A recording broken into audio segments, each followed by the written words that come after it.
అదరగొట్టే కారం రంగు రుచి ఆచి కారం పొడి. మోంతా తుఫాను ఏపీ ప్రభుత్వం సమర్థవంతంగా ఎదుర్కొందన్నారు AP BJP chief Madhav. CM Chandrababu అధికారుల అప్రమత్తతతో ప్రాణ ఆస్తి నష్టం తగ్గిందని, ప్రధాని స్వయంగా తుఫాన్పై ఆరా తీశారని చెప్పారు. రాష్ట్రంలో అపార పంట నష్టం జరిగిందని, పంట నష్టం అంచనాల సర్వేకి బృందాలు పనిచేస్తున్నాయని చెప్పారు. కూటమి ప్రభుత్వం పంట నష్టపోయిన రైతులని ఆదుకుంటుందని మాధవ్ భరోసా ఇచ్చారు.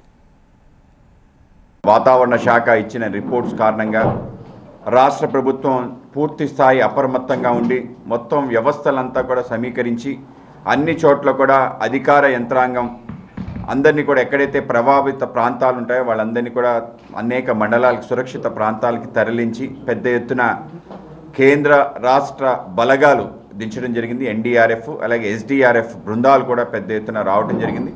స్వయంగా ప్రధానమంత్రి గారు అలాగే హోంశాఖ మంత్రి గారు అలాగే ఇతర మంత్రులంతా కూడా దీనికి సంబంధించి సమీక్ష చేయడం జరిగింది. అలాగే రాష్ట్ర ప్రభుత్వం సంబంధించి అన్ని జిల్లాలకి నోడల్ ఆఫీసర్స్ని పంపించడం, అలాగే నిర్వాసితులకి ఏవైతే క్యాంపులు నిర్వహించడం, ఆ విధంగా పెద్ద ఎత్తున ముందు జాగ్రత్త చర్యలు పాటించడం, అలాగే అదృష్టవశాత్తు అనుకున్న విధంగా అది దాని యొక్క తీవ్రత లేకపోవటం, కానీ తీవ్ర వర్షాలు పడటం, ముఖ్యంగా అనకాపల్లి, కాకినాడ, రాజమండ్రి, నర్సాపురం అలాగే మచిలీపట్నం ఈ ప్రాంతాల్లో భారీ వర్షాలు పడటం కారణంగా పెద్ద ఎత్తున పంట నష్టం జరిగింది. ప్రాణ నష్టం 1.5 తప్ప మిగతా జరగకపోవటం, ఇది కొంతమేరకు మనకి వెసులుబాటుగా ఉన్న ఏదైతే పంట నష్టం జరిగిందో ఆ పంట నష్టాన్ని పూర్తి స్థాయిలో వాళ్ళందరికీ కూడా ఆదుకోవడానికి ఎన్డీఏ ప్రభుత్వం ముందుంది.